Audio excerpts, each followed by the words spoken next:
Coris fête ses 40 ans, dernier rendez-vous de notre web série en 4 éditions pour parler des années 2010. Et Thierry Pellegrin, sur ces années 2010, il faut retenir 2 événements de date importantes. Effectivement, nous sommes sortis de nos territoires d'origine qui sont les pays de Savoie pour aller nous installer aussi sur Lyon. Et puis, courant de cette décennie, nous avons aussi rayonné peut-être au niveau un peu plus national avec la création du réseau Scolis qui fédère une 50aine d'écoles aujourd'hui. Thierry, pour évoquer le réseau Scolis, nous allons partir à Toulouse, retrouver Rosanna Sanzano. Bonjour. Bonjour. Vous êtes directrice de l'école ISTEF et vous êtes trésorière aussi de Scolis. Qu'est-ce que ça représente pour vous, Scolis ? Ce réseau, c'est un endroit, des moments où nous échangeons, où nous mettons des choses en place, où nous partageons des idées, des projets et de l'information surtout, parce que dans notre univers, il y a beaucoup d'informations, de réformes qui ont lieu ces dernières années, et donc il est important d'être au courant de tout pour être agile, réactif, et on s'apporte beaucoup de solutions comme ça, et ça nous permet de régler aussi pas mal de problèmes. Rosanna, être une école indépendante, ça change tout. Ça change tout. Parce que nous pouvons réagir et être libres de beaucoup de décisions, beaucoup de choses. Donc ça change énormément la donne. Depuis les années 90, l'alternance est votre point fort. Comment voyez-vous l'évolution de ce système d'apprentissage ? Effectivement, j'y ai toujours cru avec le contrat pro et avec l'apprentissage. Je dirais que l'alternance, l'apprentissage maintenant, c'est vraiment l'avenir de nos jeunes, surtout ceux qui n'ont pas le profil faculté université, puisque c'est totalement différent et ça leur permet de rentrer dans la vie active armés avec un diplôme professionnalisant et de l'expérience. Merci Rosanna. Je vous propose maintenant de retrouver des chiffres clés qui correspondent à l'importance des Coris et du groupe Scolis.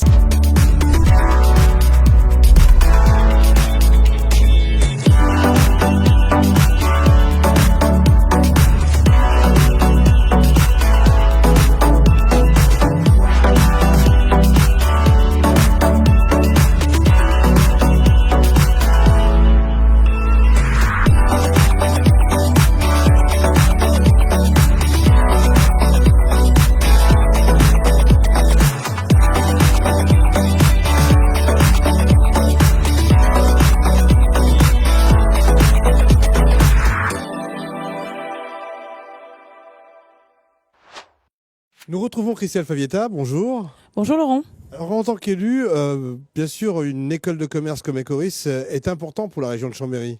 Je dirais même que c'est indispensable pour une ville comme Chambéry, comme pour le département de la Savoie. Ecoris aujourd'hui, c'est l'école de l'entreprise. Une école de l'entreprise que vous connaissez bien puisque vous avez été étudiante. Tout à fait. J'ai fait mon BTS force de vente après mon bac à Vaugelas. Je l'ai fait en alternance parce que c'était un choix de ma part. C'était nouveau à l'époque, l'alternance. Et c'était une vraie opportunité puisque ça permettait à la fois de sanctionner un diplôme tout en forgeant une première expérience professionnelle. Et pour moi, ça a été concluant.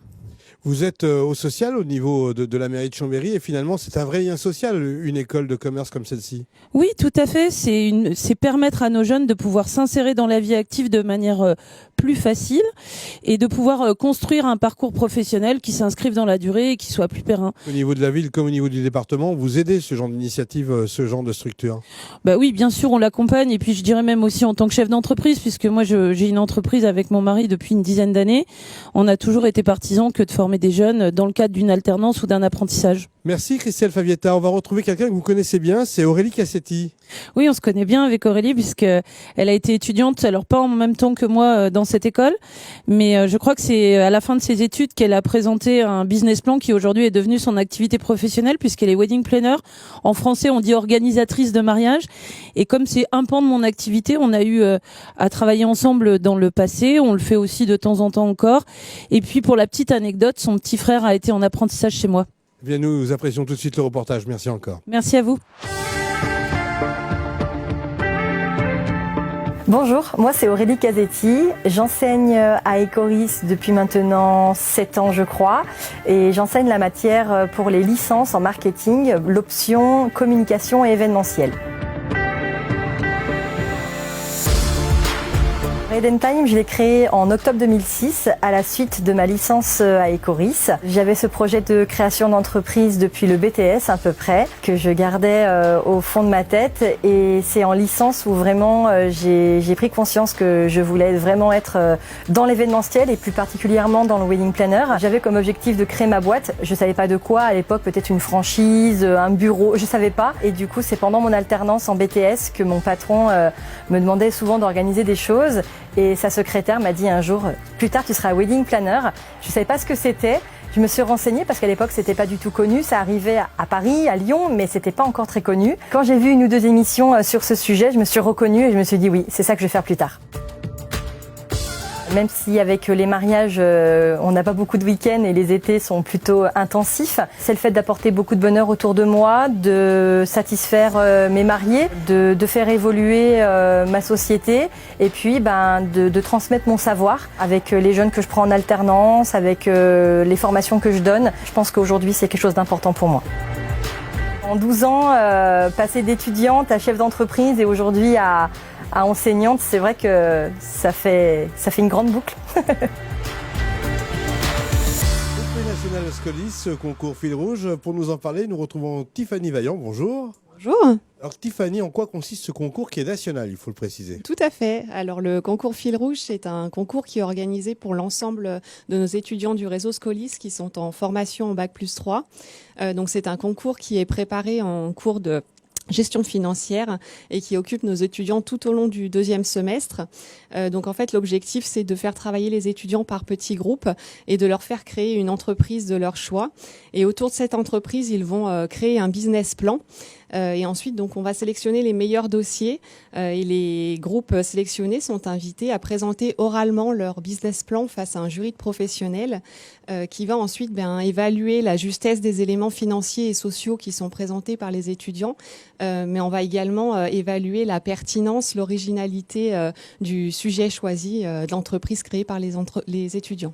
Et cette année, eh bien, les grandes gagnantes, elles sont 4, elles viennent de l'école Ecoris de Chambéry. Alors, à dire bonjour à Tiffany et à Cécilia, ça va? Bonjour. Bonjour. Alors, vous étiez accompagnée de Céline et Virginie, c'est bien ça? Oui. Et vous avez monté un dossier que vous allez nous expliquer dans quelques instants. Qu'est-ce que ça fait de recevoir un tel prix? Eh ben, c'était une grande fierté pour nous, c'est gratifiant. Étant donné le travail qu'on a fourni, c'était vraiment une grande fierté pour nous 4 de réussir à remporter ce trophée. Alors Tiffany, expliquez-nous ce qu'était finalement votre projet. C'était donc une épicerie ambulante de vrac, de produits locaux et bio. Alors, vous l'avez pensé avant le confinement, il faut le dire, hein, c'est important. Et finalement, le confinement, ça donnait encore plus de valeur et de poids au projet. Exactement, parce qu'on s'est rendu compte que pendant le confinement, ce sont des commerces qui ont bien fonctionné. Alors qu'est-ce que vous en ressortez comme satisfaction ? C'était déjà l'aboutissement d'un travail qu'on a fourni toutes les 4.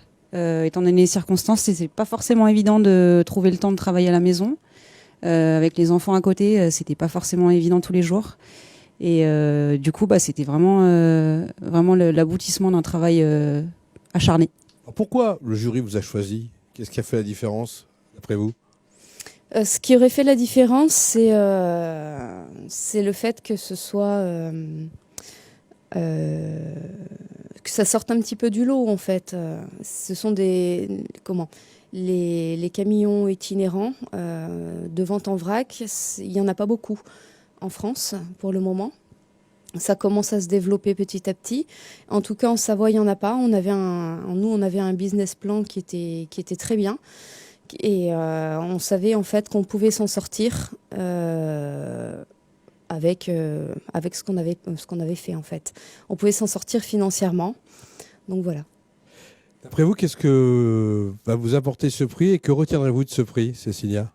Ce qu'on retiendra, c'est le fait du coup qu'on peut même dans la fiction ressortir un projet qui est réalisable. Et après c'est le travail pour nous 4, c'était quand même le but pour nous de remporter ce trophée, même si c'était inattendu. Sur votre CV, c'est un petit plus quand même d'avoir un trophée comme celui-ci. Oui, tout à fait, on l'a mis sur le Vous CV. cherchez du boulot, hein. Oui, c'est ça. Bon, RH. RH. Le message est passé. Merci. Et bravo. Merci beaucoup. Cette web série sur les 40 ans d'Ecoris se termine. Thierry, on a parlé du passé et j'imagine qu'on pense déjà à l'avenir. Effectivement, avenir augmenté, c'est notre nouvelle signature et on est parti pour une nouvelle décennie en espérant que la galaxie Ecoris dans les 10 ans qui viennent sera aussi intéressante et qu'on aura autant de choses intéressantes à dire que sur les 40 dernières années comme on vient de les parcourir ensemble. Merci Thierry, merci à vous de nous avoir suivis sur cette web série. À très bientôt.